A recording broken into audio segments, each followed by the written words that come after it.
So today I'm going to do this unboxing for this Innova Goods magnetic window cleaner. It comes with this magnetic cleaner. This is just to protect my neck. And as you can see, there's this sponge here where you could replace them. It comes with this 2 extra sponge. So it could be replaced later on, but I think you could easily wash them. You see these rubber stripes that is used for wiping, and you get 2 of these in the package. So you could replace them if they are spoiled. So what you basically do is that this will be clipped on. Oops. Wow, it's so powerful. Wow, it's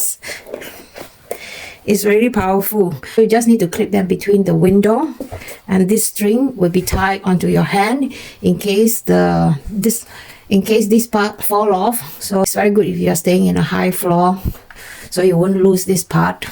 If you're not using this, you have this one in between, so the rubber will not be flattened. It also comes with an instruction how to use it in the various different languages.